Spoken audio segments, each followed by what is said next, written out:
PAS mempersoal sikap berdiam diri pemuda UMNO berhubung isu pemberian tanah kepada Kampung Baru Cina di Perak.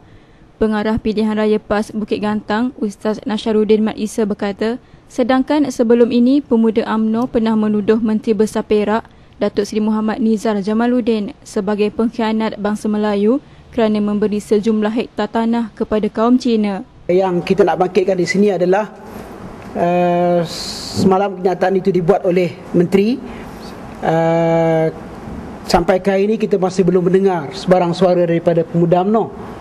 Kerana ketika Menteri Besar Datuk Seri Nizar memberi tanah 1000 hektar kepada Sekolah Agama Rakyat dan Sekolah Pendidikan Kebangsaan Cina untuk tujuan pembangunan ekonomi, dan 47,000 lot kediaman kepada penduduk Kampung Baru Cina dalam tempoh pemerintahan kami selama 11 bulan di sini, pemuda UMNO bangkit dan mencela Datuk Seri Nizar sebagai pengkhianat bangsa Melayu. Kita bukan nak mainkan isu perkauman.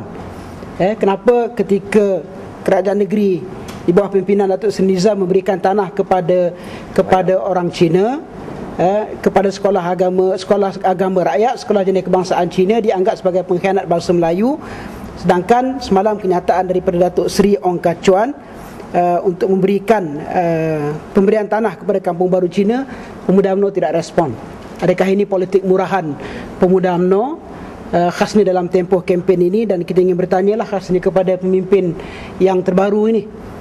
Desta semalam melaporkan Menteri Perumahan dan Kerajaan Tempatan Datuk Seri Ong Kah Chuan mahu berunding dengan Datuk Zamri Abdul Kadir untuk memberikan tanah kepada Kampung Baru Cina untuk tujuan ekonomi.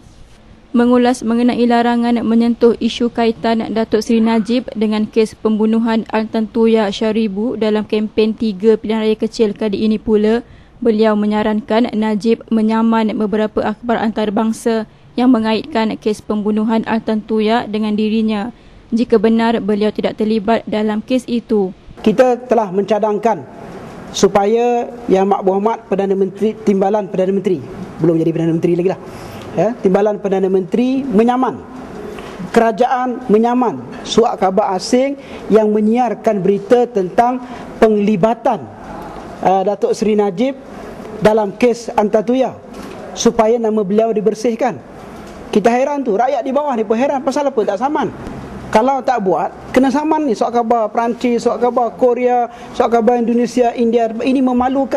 Ujarnya sikap berdiam diri Najib boleh mengakibatkan imej negara dan peribadinya tercalar kerana kes tersebut mulai tersebar ke serata dunia. Bila kita senyap, maknanya kita redha benda itu berlaku.